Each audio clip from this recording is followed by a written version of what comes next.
let's welcome them both, Ms. Susan Sarandon and His Holiness, the Gyalwang Drukpa.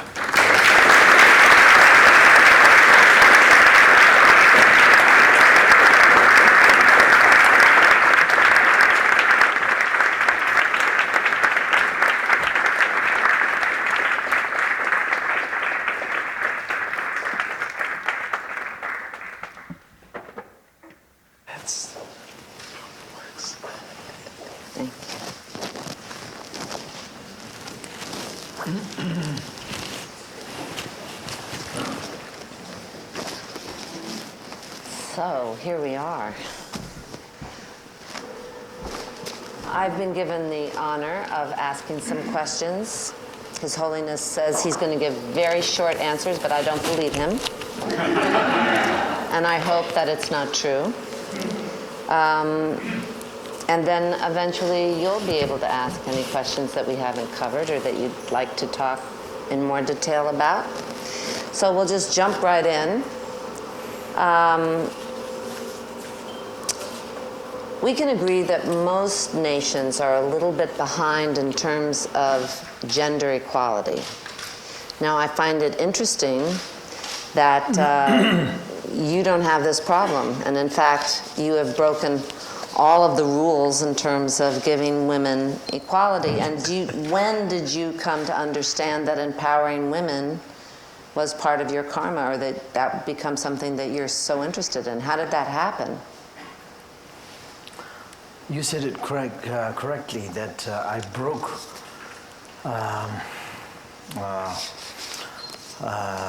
let's say traditional traditional phonetic the way of believing that the woman cannot do it. There are certain things that women cannot do, and everything man can do, but not women. There are many, many things that women cannot do it.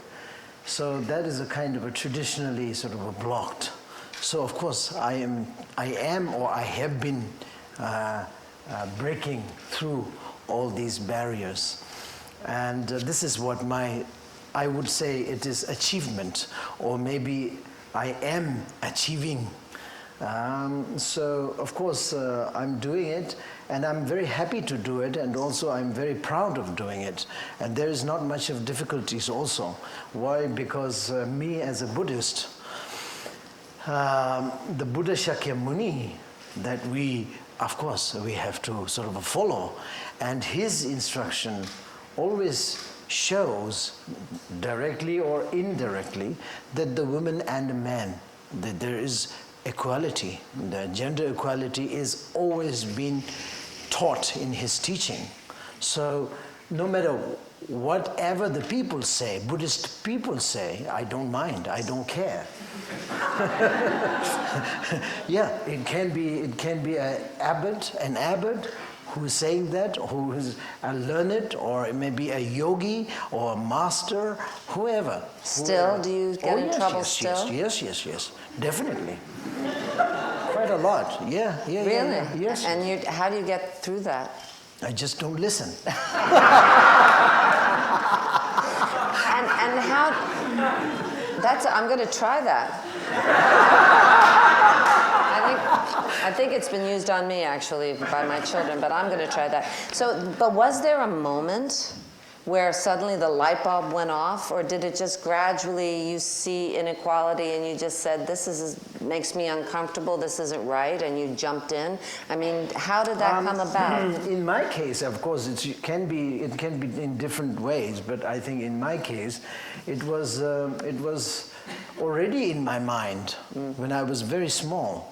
When I look at the things that is not really happening correctly, like for example, a woman cannot do certain things. There are many places that women cannot go. You know, there are many type of temples that women cannot walk in for some strange reason, and that particular god doesn't like the woman, and that particular god is a woman. I mean, the god is a female god, so therefore she get jealousy out of a woman coming in. that's sort of, strange things that they have to say. So I don't believe in that. These are just a rubbish excuse. From early on, it just didn't make sense. Yeah, it didn't make any sense to me when I was very young, very small anyway. It didn't make any sense. But of course, I didn't have any means to sort of bring the revolution. And so, of course, I kept in my notes, in my notes, in my brain. And your mother, how old were you when you were separated from your mother? Not separated, but of course, I was recognized as a reincarnation when I was 4 years old. But then you still were with your mother? No. Yes, of course. I was put in my monastery, that kind of a school, monastic school.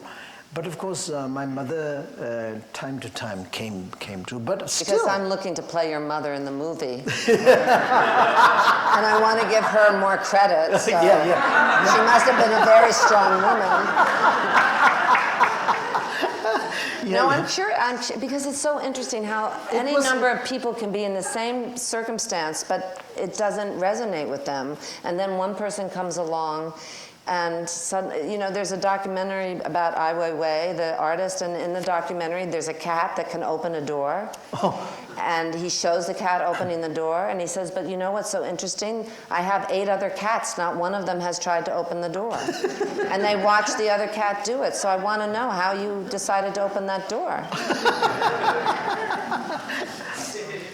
Hey, going back to what you said about my mother. I mean, my mother also had a little bit of difficulty. Yeah, even though she's my mother, there are certain types of things that my mother doesn't allow. My mother wasn't allowed to. For example, she cannot come into the monastic area in a certain time, and all these things. I feel also that was very bad. Because my mother, the quality of my mother is extremely high and supreme, I would say, because she is really realized being. To my understanding, she's a realized being. She is a Dzogchen master and all these things. But just because she's being a woman, she's not allowed to come to a certain areas of monastic compound. So I thought that was not right. So that sort of thing made me stronger and stronger and stronger in terms of bringing the revolution and breaking through the barrier or the rules and all these things. Then you can't go back. Then you're teaching Kung Fu. Yes. Yeah. So is that the natural extension? That's true. Then I started to teach or introduce the nuns, the Kung Fu and all these things, because one, the Kung Fu is based, Kung Fu came from India, and it's Indian-based art.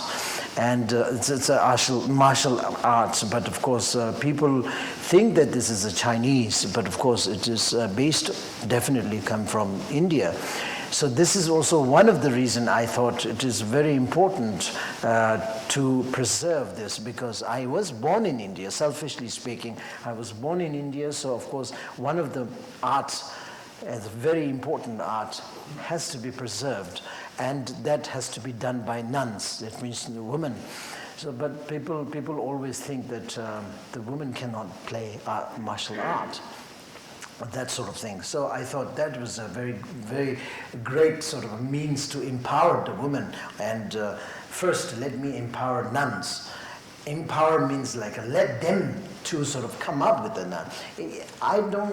Speaking about the empowerment, I don't like particularly the terminology of empowerment, That actually means that I have a power to empower them. That actually means I am a super, and they are not super yet. So I am empowering them, which is not true at all. You're just moving the obstacle. That's it. away. I'm just moving the obstacle so then they can just come up with their own power, existing power. It's nothing that empowered.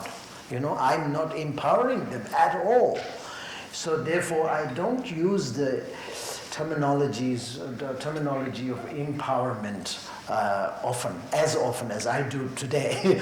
Why? Because today, few days in New York, everybody talks about women empowerment. So women empowerment. Okay. So we're going to cross out empower.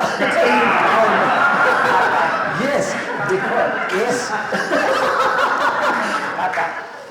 Yeah. But you know what's great is that a lot of the things that you've done, and we'll talk about the planting of the trees and some other things, you come up with very dramatic gestures that are, because before you can empower yourself or before you can change your life, you have to imagine that can happen.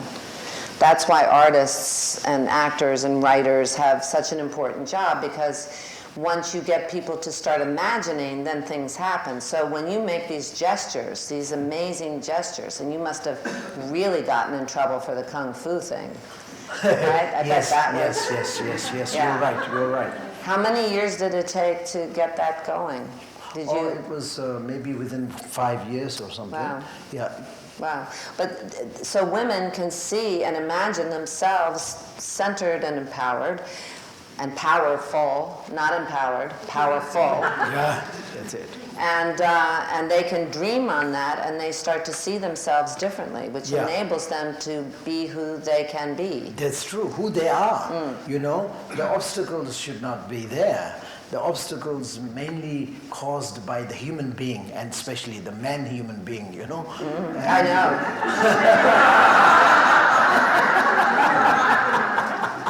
Yeah. And of course there are many women also. Many women who is very fanatic, and they are like willingly sort of bury themselves under the ground, you know. So of course I would say that they are very stupid, I would say. You know, really, they shouldn't be. Actually, they should come up. But of course, I'm not encouraging them to fight for rights. That's not good. I mean, the fighting for rights, fighting for something is very aggressive, too aggressive sometimes. So sometimes I'm thinking that education is very important. Education is very important. The Kung Fu I'm considering Kung Fu art, martial art is an education, a great education. And of course, and other types of dancing. I am teaching them Dharma dancing, you know, the religious dancing, non-religious dancing. This year, the annual Drukpa Council, we have an ADC. I imported from Nepal to Ladakh 50 or around 100 nuns. And those nuns, they performed theatrical performance. Fabulous. Theatrical performance. And they have danced non-religious dance, you know, like a culturally dance, and you know, there's just normal dance. I bet you got in trouble for that too. Very much so. But of course, they are not daring to say now. Now that means I'm winner.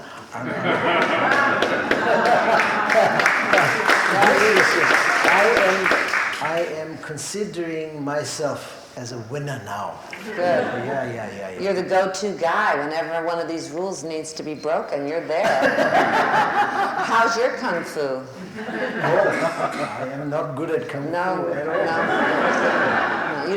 When I was say, a teenager, I was very interested. I was quite good at Tai Chi, which is, of course, very close to Kung Fu. But then, after that, the physical body doesn't really allow to sort of go ahead with that. So myself, unfortunately, not very good. But now I'm very proud that the nuns are doing very well. So of course, hundreds of them are doing very well. So I'm not feeling bad about myself not being able to do. You're like Martha Graham when she got older. She just got the choreographers to do it, and she took credit. And That's in this fabulous school that you've built, that school that you built, do they have kung fu there? They have a kung fu, they have everything. Everything. Do you want to talk about that? Because the greening, what you've done environmentally is so interesting. First of all, I think the school was very much dedicated for the greenery, and let's put it like that. And school is really introducing the world how to live and how important to live harmoniously with the environment. And that's the reason, you know, even the building also, it was not, we didn't use the cement, we didn't use any metals or any sort of thing. We have used only the, you know, the dirt that is coming from the earth, and then the stone that is coming from that land, that specific land, and everything is really eco sort of friendly, or whatever you may call. So this is really from the building time, we were very much concentrating on that. And now the we have 1,000 over children. So wow. Yes. How old does the school go? Some of them are small, some of them are quite big. I mean, this grade is until 10 class, I would say. So now they are learning a lot of different cultural dances and cultural sort of like performances, and also of course English and different mathematics and science and computers and all these things, everything. But especially we are very much urging on learning things that is very much friendly with the nature.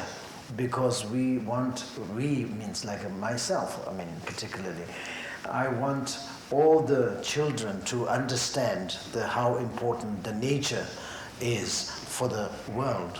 And the homes that they live in, what are they made out of? Does anyone, I mean, is this going to trickle to the whole area where people will start building and start thinking about being environmentally sound in the way they live when these kids grow up? Is that possible? Yeah, yes, that is definitely the thing that we are expecting. I don't know whether that is going to be happening or not, but I think it will. Definitely, it'll sort of like spread the education informally to the rest of the village and villages, and also the states. But originally people must have built their homes out of what was there before civilization got sophisticated and messed everything up. Yes. Back in let's say 20 years before, or maybe 30 years before, then yes, you're right, everything is eco-friendly. But now every houses are not eco-friendly. They are very, very modern. And this is also one of the reasons, you know, the people always forget about their own beauty. And they forget about their own culture, the beauty of the culture. And they are very fond of copying the Western civilization. Ow. Yeah. That's quite sad. Yeah. Sad in the sense that they're losing their own beauty. And also we export the worst of our culture also. Yeah, that's it. No, that's seriously. It. Yes, that's true. That's true. Yeah. That's true. Now was this the area that all the thousands of trees got planted, or was that same area? Same area, because as I told you just a while ago, you people, like for example, when you come to see me in Ladakh, in March, is that when we're doing March. this? Okay. You'll have an oxygen problem, for example. Many people, everybody is having an oxygen problem, like acclimatization, you know, need to be done. Otherwise, there's a shortage of oxygen. Why? Because there's no tree. So therefore, tree planting is a very good means to keep everybody healthy. And then the tree gives a lot of oxygen. Yes. So therefore, a tree needs to be planted. And not only for the oxygen, but of course, tree keeps the soil nicely so that the erosion or whatever you may Yes, call it, erosion, that's right. erosion will not be sort of destroying the rest of the Well, wash away the house and all these things. No, because the trees will keep everything intact so that the people will be saved. Even though there is a flood, but the trees can keep many of the things. So trees are very friendly and very, very, very important items, if you like, to have it there. That's very important. But people don't know. So of course, for years and years, the people are deforesting and making money out of it. I mean, everywhere. It's not in the dark. Well, do they use trees for cooking, for firewood, or is it? Fire, for housing. Yeah. For So how do you replace that? The trees normally takes not long. It just takes, let's say, 5 to 10 years to grow really high. Some of the trees that I planted last year is now taller than me. Yeah, really. You're shrinking. I'm shrinking. That's what I'm Tell saying. a story of how that, because this is, what I love is that when you do something, you don't just talk about it, and that you do this great gestures that are so theatrical. I mean, seriously, you should be a producer too, or something. Because explain how that happened with all these people, because it's in the Guinness Book of Records now or something, right? Yep. Yeah. So that was not easy to assemble. How many people were there? There were 10,000 last year, 10,000 people, because there were lots of restrictions, cannot be younger than the 18 years old, cannot be older than certain ages, and there are lots of people, but of course we had to return them. Sorry, you are not eligible. So they were very upset, but of course, so therefore we had to keep the number 10,000 or something. Wow, People. that's bigger than Coachella, I think. And so then you got everybody lined up over this whole area, right? Yes. And then you... And then we just had to say 9, 8, 7, 6, 5. Everyone's holding their little tree. And everybody is Did they so bring excited. their own shovels?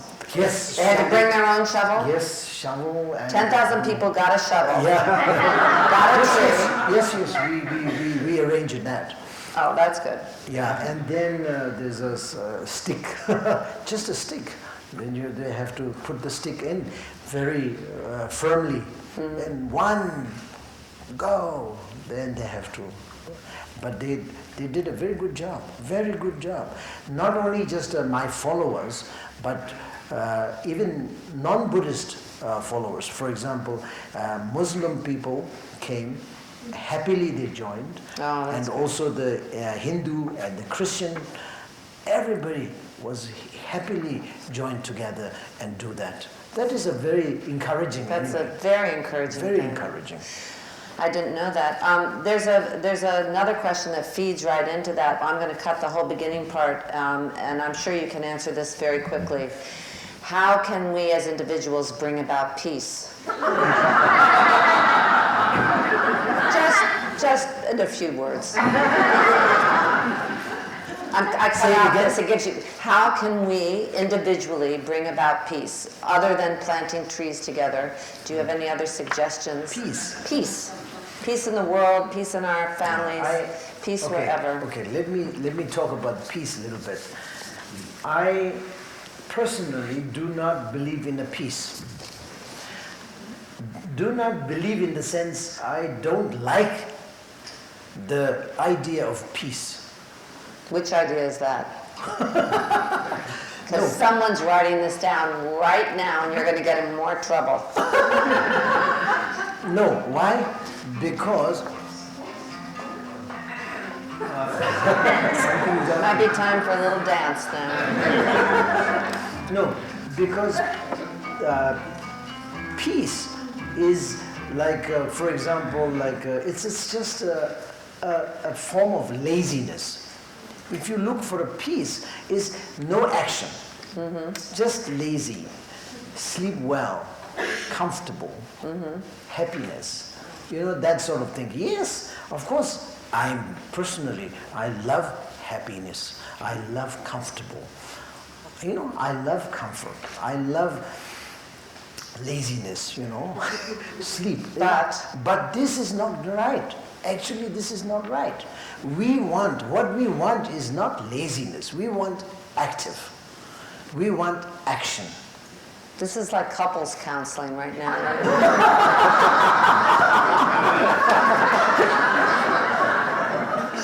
I see what you're getting to. I see what you're getting to. Yeah. So because relationships between countries or individuals are like organisms. They have to constantly be fed and change and grow, or else you're being lazy. That's true. Yeah, peace comes in somewhere else, somewhere in somewhere. I don't know, but this should not be highlighted. Peace should not be highlighted. You should, instead of peace, you should be talking about how active, how to bring the activities up in order to serve others. This assumes a certain amount of shelter, food, and security. Yes, so right.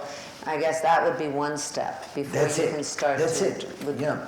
So this is what I wanted to say. I mean, I always say that. Anyway, this is not my first time, but I always say that, and it shocks people sometimes. That's good. Get everybody thinking. Yeah, people don't understand why I don't like peace. I think you should find another way to phrase that. Yeah, but no, I don't like the stagnant. You don't like things that are stagnant. I don't like. Yes, right. Right. Because they always say peace in the sense like they always feel that the peace is like the main thing that they wanted to. But that actually means they want, for example, meditation. Mm-hmm. There are many people they love meditating. This actually means they want to have a comfortable spending many hours of comfort. They're not thinking about activities. They're not thinking about going out there and integrate, how do you call that? Integrate or interacting. Interacting with the people and help people. Those people who doesn't have eyes, okay, provide the eye can, which I did. A couple of months ago, I was opening 300 over people, the blind people, eyes. I feel very happy. So this is the kind of activities that you have to go. So it's easy to be peaceful if you're just by yourself doing. That's it. Just I'm so peaceful. You know, I'm so comfortable.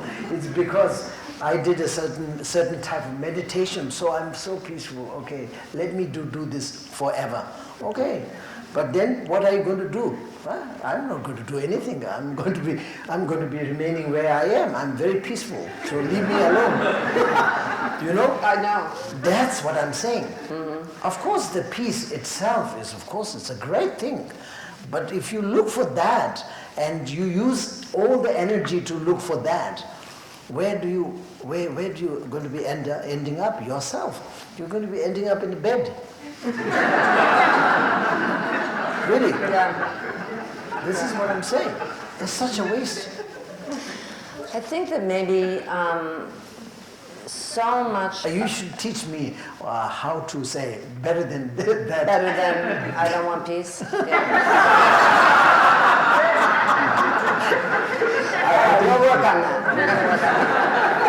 I think that so much now of what we're sold that we want, at least in the United States, I don't know, I can't say definitively everywhere, but comes from a place of fear. And so people are taught not to see the divinity in another person, but to try to hold on to what they have. So interaction or feeling in any way responsible for another person or being able to experience how wonderful it is to give is not something that's taught. People now are very much about distrusting people that are different or people that they don't know that aren't around. And so it makes, I guess we have to start with kids when they're very young to not be afraid of the other. But this gap between the rich and the poor has become so extreme that the crossovers are very infrequent, don't happen very often.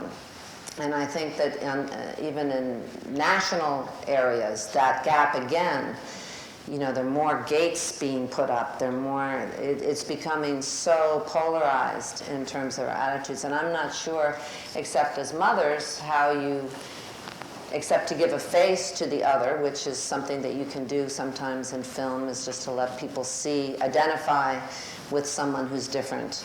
But I don't know how you get people to be brave enough to see how satisfying that is. You got your work cut out for you. I think actually the bottom line is that the education, when they are young, they have to be educating very nicely. And I always say parents are, you said it correctly also, the parents are parents have the biggest role to play, The mother, for example, when she starts to be getting pregnant, they start to have this thing. That you have to think and educate yourself. Really now what to do. Now this is because she can contribute. This is a greatest contribution to have a baby. Is the greatest contribution to the world, but you have to know that how you going to bring up the children. So how do you introduce the concept of compassion in your school? How do you start off with the little kids to have them understand compassion? In my school, in our school, I always ask them, first you have to be knowing how important to keep yourself equal to animal first. That is first step of developing compassion, sense of compassion. In what way are you like an animal? For example, you have to be, animals are different shapes of the body, but they have this same sense of wanting happiness and not wanting the sorrow. And you have to understand that first when you are very small. You have to know. So therefore, you will be, first step is that you will be able to respect the animal. And that is the first door that you are opening for the compassion, the greater version of compassion. Beginner compassion. Yeah, beginner compassion. So you have animals there that the kids take care of and everything? Yeah, lots of animals. And not only animals, but small bugs, like a lizard or something like that. But you have to learn not to harm them, just without any reason. Just go and just chop, kill it. No, not like that. Just, give, how do you say? Give yourself a time to think that, okay, now this is moving being who is moving. So now, what is this now? You have to investigate why he's moving, why this person or being is moving. Is moving because he wants some comfort, some peace, some happiness. He doesn't want the sorrow.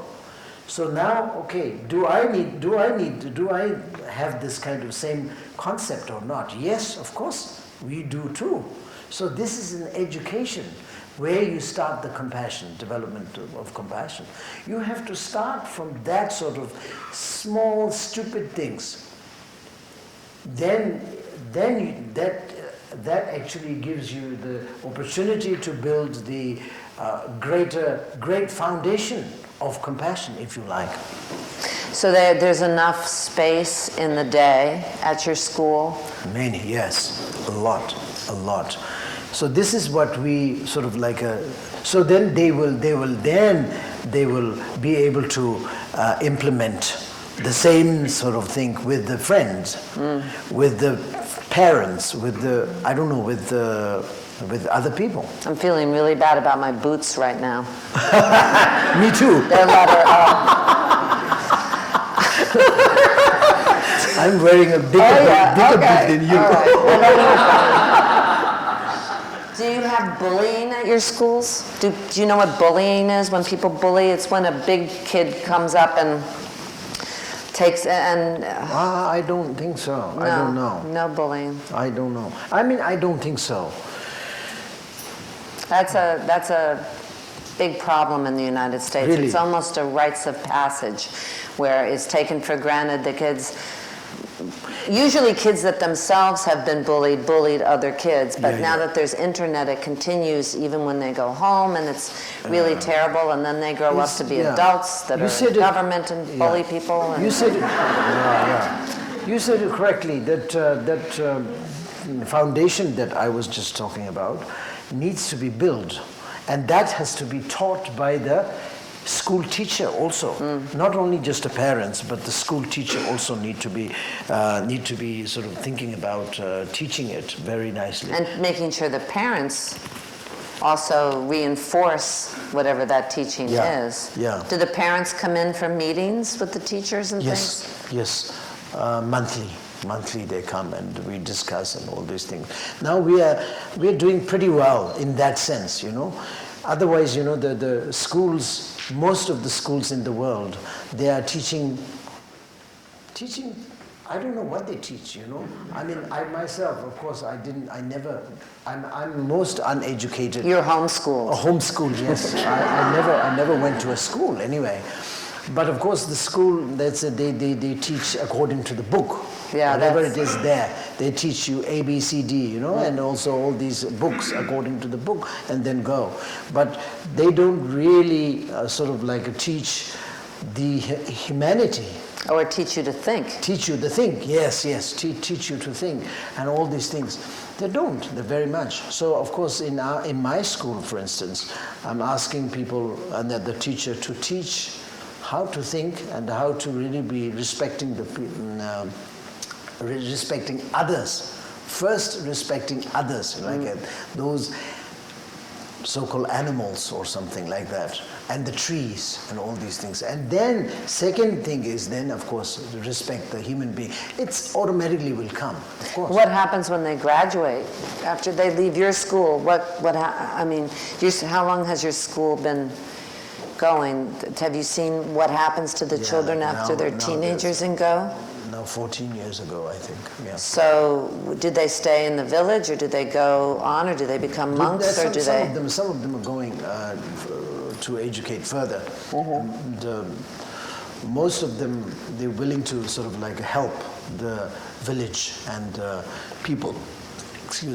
People around, and they wanted to teach, and they wanted to sort of like lead, or the rest. Do the older kids teach the younger kids in the school? Oh, I love that. Yeah. That's what they do. That's great, because it makes them feel important. They voluntarily they do it. That's good. Okay, we're back to what we're supposed to be talking about now. This is a good one. Preserving relics and heritage in countries that are war-torn. There's been so little respect when a country invades another country, no matter what they say the motive is, and then they destroy the artifacts in that country. Have you any, there's a need obviously to somehow make new rules of engagement, but has this been on your agenda at all? Yes. And what have you done? Yeah, one of my Live to Love agenda. There's a heritage preservation. This is what we are doing. And heritage, yes, as you said, it's something that we have to really be cautious about, or we have to be keeping it for the future.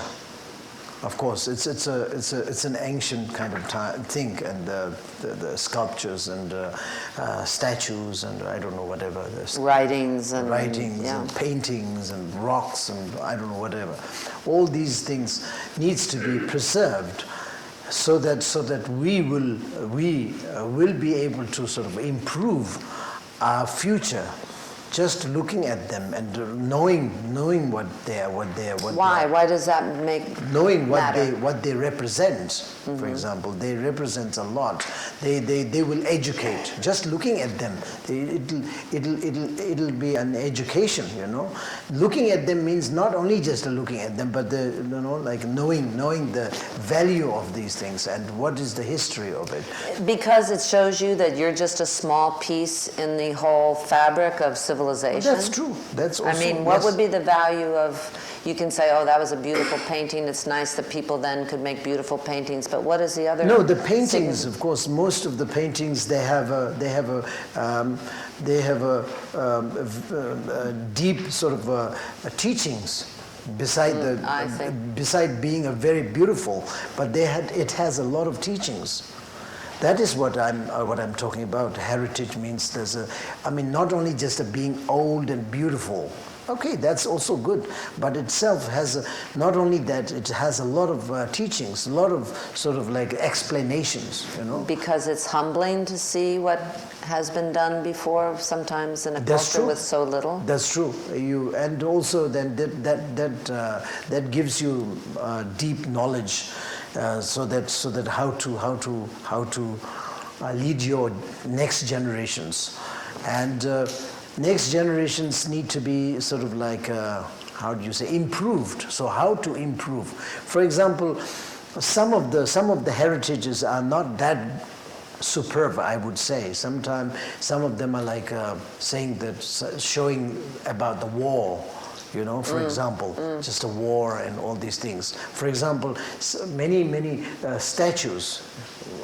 When you come to India or these places, Himalaya, you can see many statues. They have no face. It has no face because some other religion came and chopped it into pieces. You know, and many statues they have no hands and legs, and they chopped it.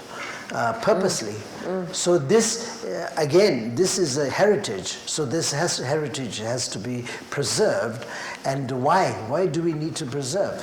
You preserve it and you will know, I mean, you means like a Buddhist and non-Buddhist, everybody will know that we have done such a mistake before. So now we should never do this. I see. So this is an education purpose.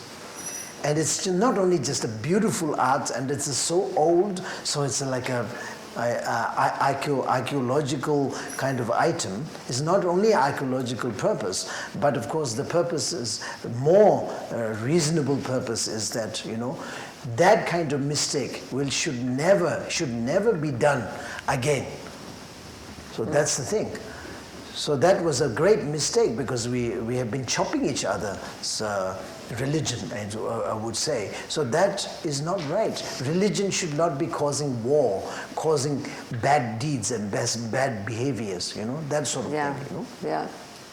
I find it so interesting. I saw recently, well, not that, fairly recently, they discovered a cave which was deep, but had no light, but not very high. So you had to crawl on your stomach. And inside the cave, there were paintings. Oh, yeah? So I started thinking, who and how did they get in there with a torch when no one could see it? You know, it's this impulse to make art and put it somewhere, even when it's so difficult and nobody else is going to easily see it, is so interesting. So all of these statues and paintings and jewelry and are definitely some kind of need of human beings to create. And in Mumbai, there's Elephanta, there's a cave mountain. And you can see such an elegant arts.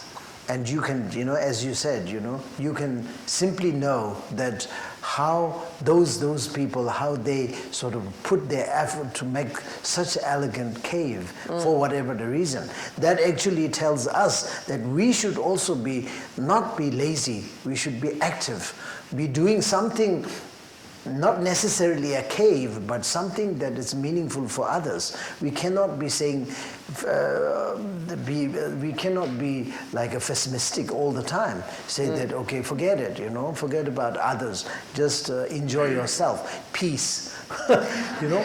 Peace again. Oh my Yeah. God. Look for peace. You know, I love peace. That's it. You know, don't do anything. No. I recently went to a place in the desert where there were 65,000 people, and people made art that for no benefit. I mean, just for the interaction of the art. And people came and all gave their art and all kinds of things. And then after a week, they take them down, and it's just gone. Really? Yeah. Oh. I'll take you sometime. Okay.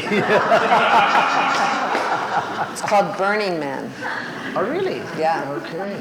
But it was interesting because it was very nice to see art that was created without any commerce.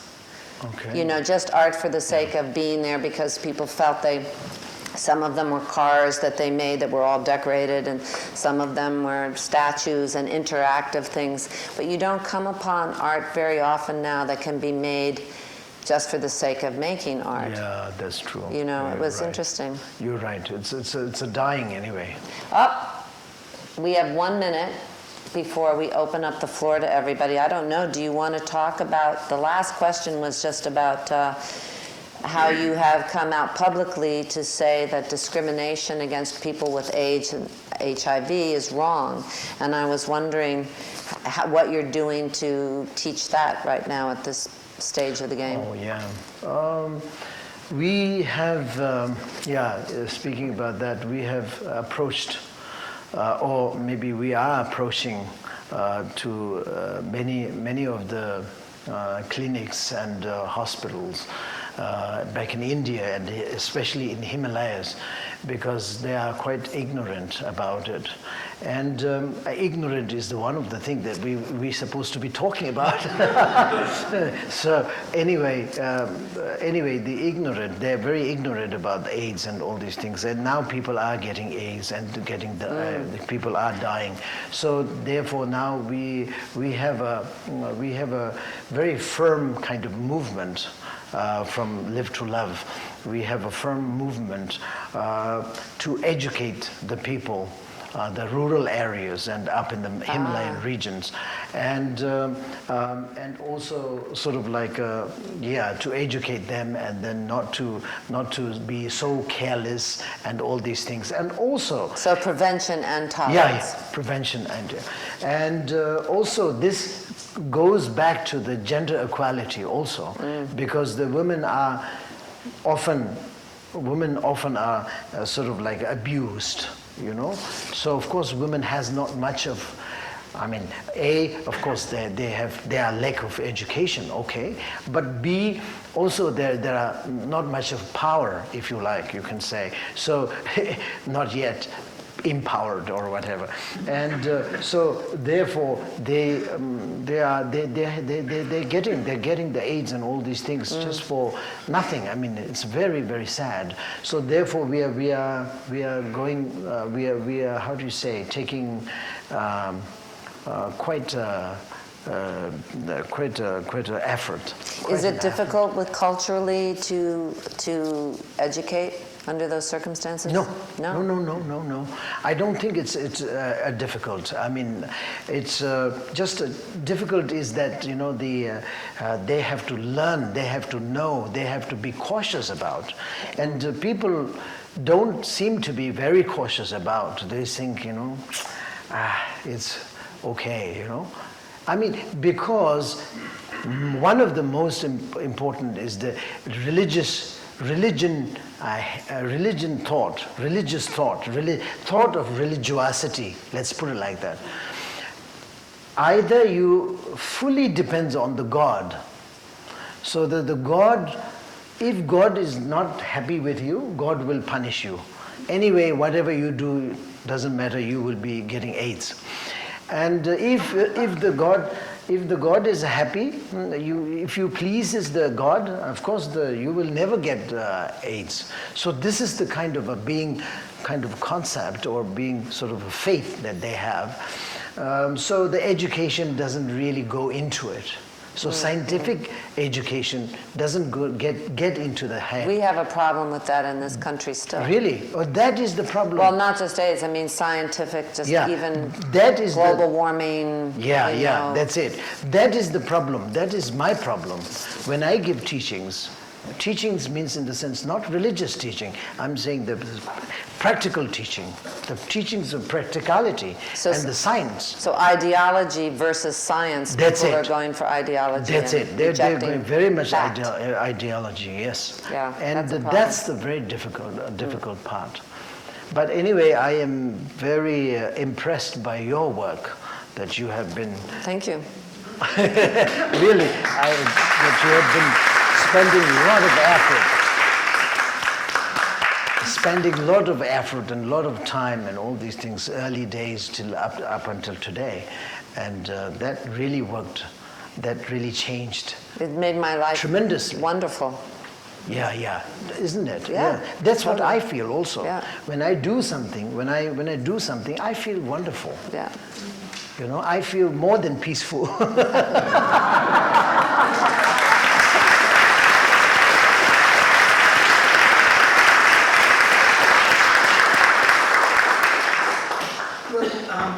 What you say, we shouldn't have all these people sitting in comfort, lazy places. We should have them take a little action, wouldn't you say? And I'm so glad this conversation came at the starting point of our Ignorance series, because there's so many themes that we'll pick up later. And I just wanted to touch on the importance of cultural and preservation and heritage, which we'll be exploring in a film in December on the Afghan site, Mes Aynak, which is a Gandharan historic town of quite some import, we think, that derives its name from the place of copper. So unfortunately, it sits on vast copper deposits that the Afghan government has sold to a foreign mining consortium. And this extraordinary potential of discovery is going to be razed and destroyed starting next year. And the archaeologists are racing to preserve what they can. So we're dealing with two sorts of ignorances. One, the ignorance of the implications of destroying it, and of course our own ignorance of not actually knowing what actually is there. So I hope you come back to the museum at that point or some other to look at this film, which I think is going to make a very important statement. But we want to hear your statements. We've got about maybe just 20 minutes. And if you raise your hand, we'll try and get a microphone to you. But I do beg you that your questions be quite brief so that we can have the benefit of both Mrs. Sarandon and the Gyalwang Drukpa's response. Yes, sir. Ravi Akuri.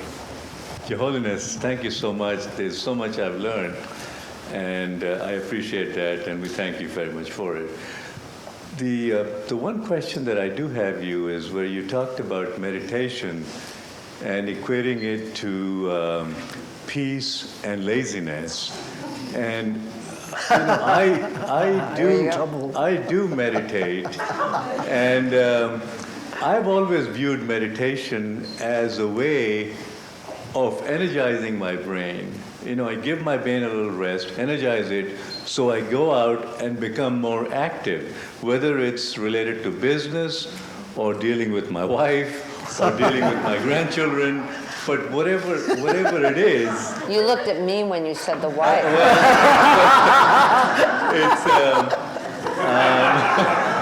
But it is, but that is the way, so, but I've never thought of meditation as, I'm sure it's something that I don't understand, but that's the way, that's one question that I did have for you. That's a very good question. That clarifies many things.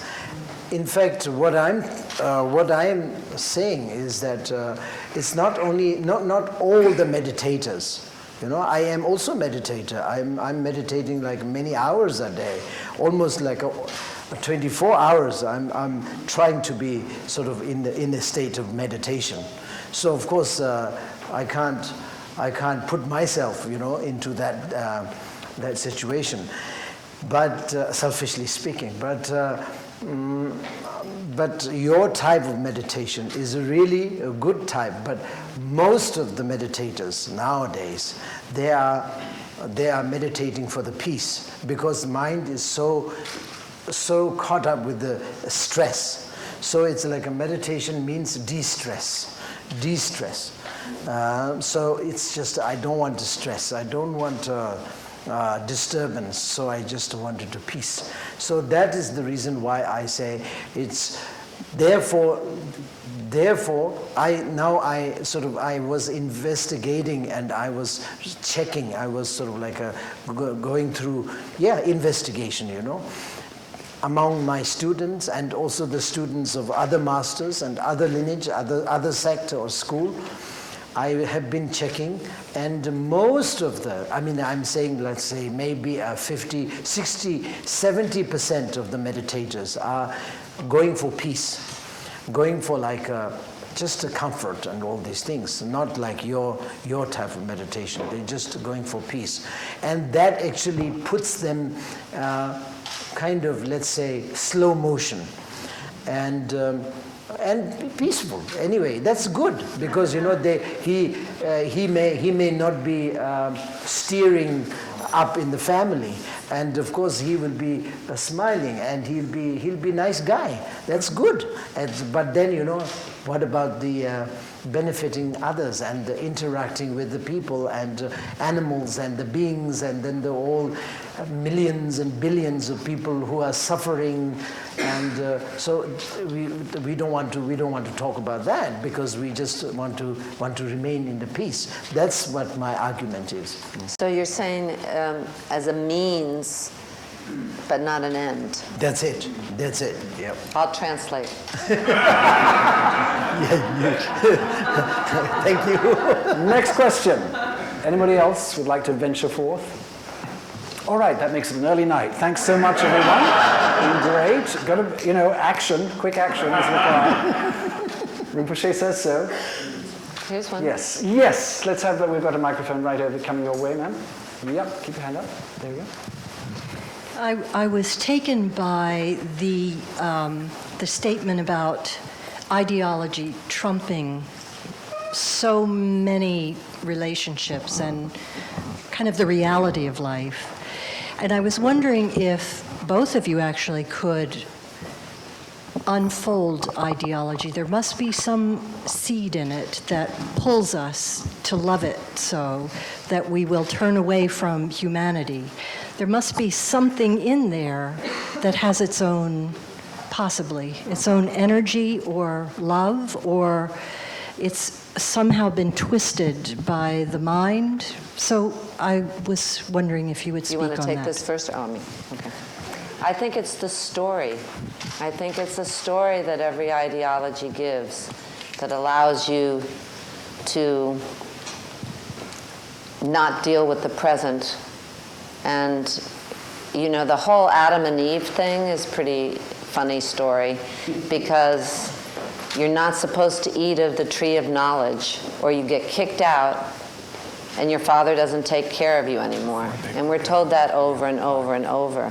And all of those stories give you a way to alleviate your personal responsibility. And you can hide behind something that is bigger, but you don't have to take responsibility. So all of these wars that are ideologically based all depend on the dehumanization of the other. And so if you're in a story, then it's not real. It's not, you're not seeing the damage that you're doing. It's not practical. It's not real. It's a story. But every ideology has some kind of story with a reward at the end, and in some way alleviates that. And I think there were great masters that originally came up with basically the same ideas, and then the institutionalized version of those ideas is where it turns into an ideology, and then you get in trouble. But I think there's some kind of need of human beings. You're brought in by these stories, by this, it's just a really scary thing to be alive and to be dead, and all the things that happen to you in between. And the comfort of an ideology, the structure of an ideology, and the reward system of an ideology takes it away from your own personal exploration in a way. I mean, I don't know. That's just my personal ideology.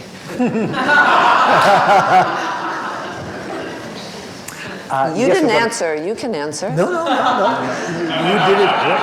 You did it for You me. tricked me.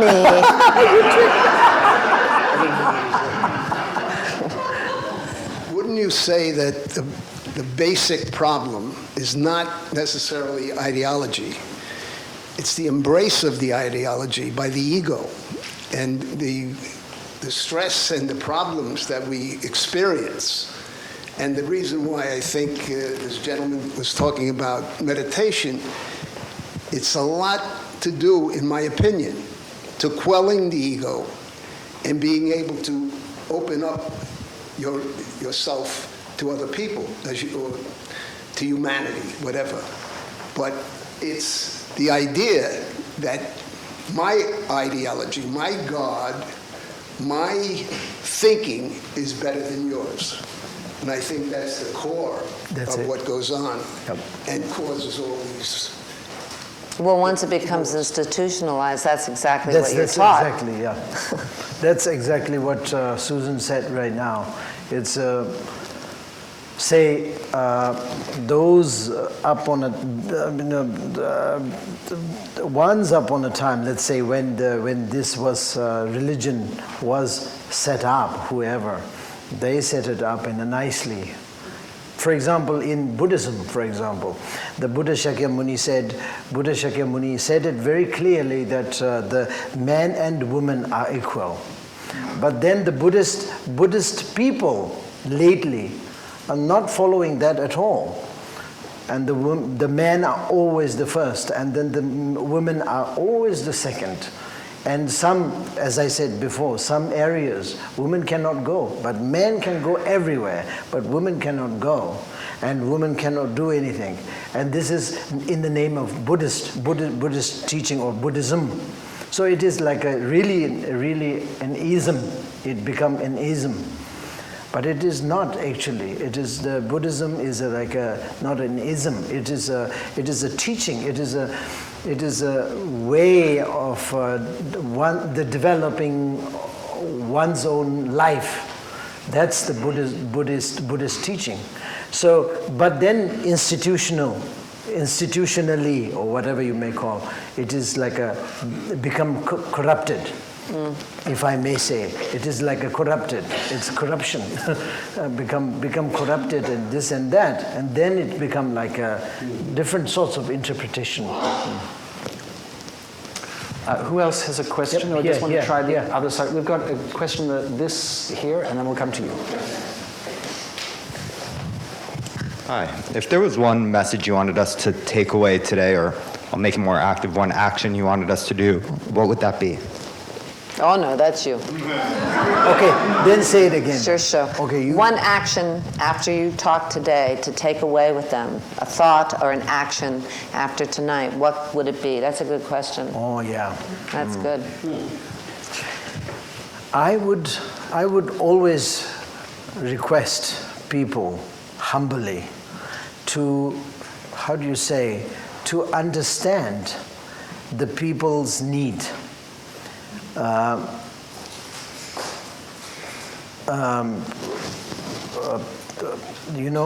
People are always equal. I mean, the others, they want happiness, as I mentioned in the interview. Even insects and animals, they love happiness. They hate sorrow. So we should also know that everybody, we as a grown human being, we should know that everyone has equal, desire. So none of us have a right to abuse anybody in this world, regardless of religion, races, whatever, country, nation, whatever. But you don't really have any right, so to speak, to abuse anybody. Not only just a human being, but dogs, all the animals. You have to have a sense of respect, but certain type of respect, maybe a little bit higher, little lower, little bigger, little smaller, but doesn't matter, but you have to have a sense of respect. So this is my humble request to everybody, all of my students. Whenever I give teachings, I say, please do think and do contemplate yourself in order to know something about that, and try not to be abusive or whatever you may. How do you develop a habit of kindness? How does one go about consciously changing the way you are to develop compassion or kindness in your daily life? Is there a way to be mindful? To, as this gentleman asked, when you answered, then as you leave this room and you go into the street after you've eaten or drunk or whatever, how does one go about now trying consciously to be more kind, to be more conscious? Yeah, if you talk about the mindfulnesses, it's a very important, one of the very important antidotes, a very important skillful method.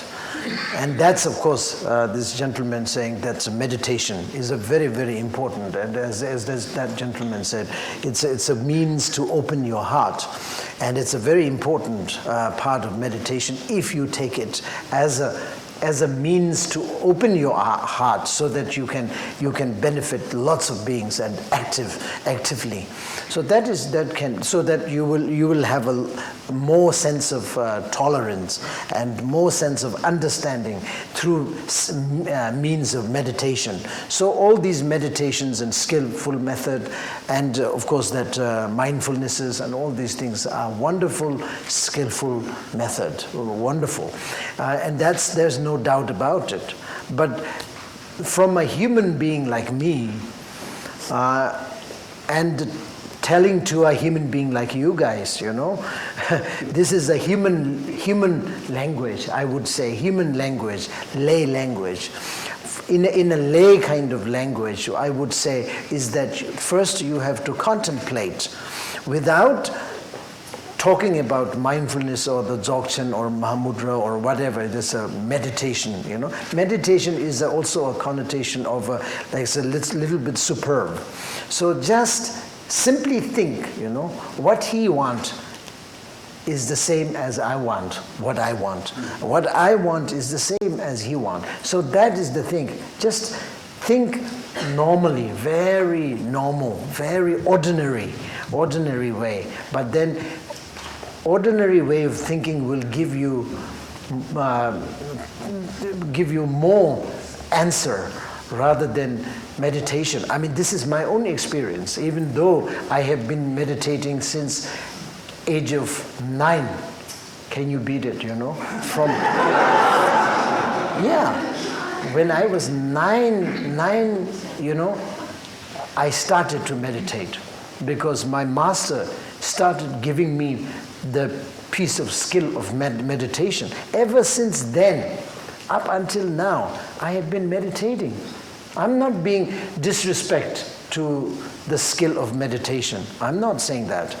I'm not saying that the meditation is nothing, is no good. No, I'm not saying that. It is wonderful. That is the one that keeps me happy, keeps me alive, keeps me fresh, despite of thousands of millions of problems I have.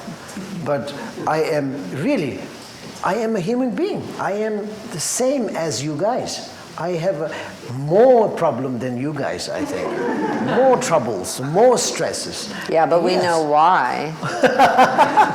Yeah, but despite of all these problems, I can still keep myself very fresh, very happy. Is because of my meditation. But that takes that long. Can you beat it, How many tens of years now? I don't want to tell you how old I am by now. You can imagine.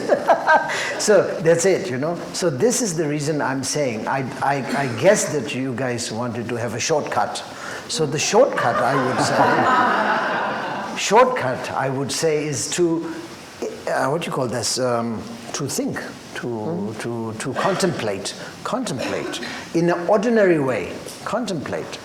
We are not contemplating it. We are not thinking enough how human beings are, how beings are equally suffering, equally desire goes equal, functions equal. This we don't know. So therefore, we know a little bit about ourselves, so therefore I want happiness, I want everything. They don't want anything, they don't need anything. In order to enjoy myself, my tongue, with my tongue, I wanted to chop. Everybody, fish I chop, chicken I chop, beef I chop, I chop them down into pieces. As long as I'm happy, so what? I don't care. So that is the mentality we have. So this is something that we have to think, and that we have to minimize that sort of concept. So this is my request anyway, always been my request.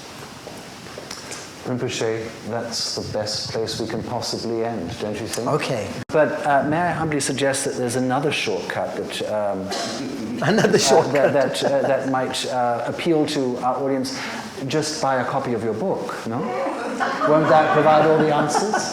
Won't Everyday that combat ignorance? Everyday enlightenment. Everyday enlightenment. Thank you so much for coming out tonight to hear these two remarkable people engage on such an important subject. There are a number of presentations we'd like to make on stage. Firstly, Rinpoche would like to present a certificate to Ms. Sarandon from the local organization. Thank you. I'm very happy about it. So I ran out of time. From my depth of my heart. From the depth of my heart. Thank you so much. I'm very proud.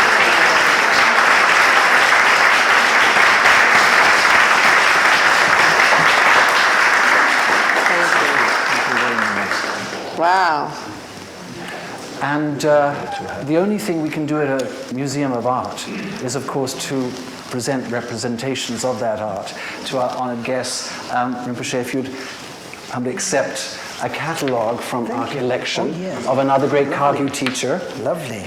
And the only suitable book for Ms. Sarandon, I think, is Female Buddhas. Don't you agree?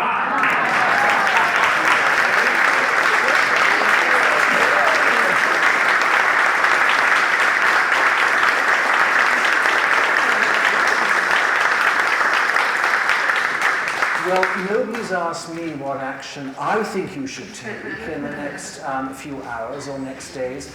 Of course, I'm likely to say become a member of the Buddha Museum of Art, but that would seem a little pushy, don't you think? So just dispel that notion out of your mind right now.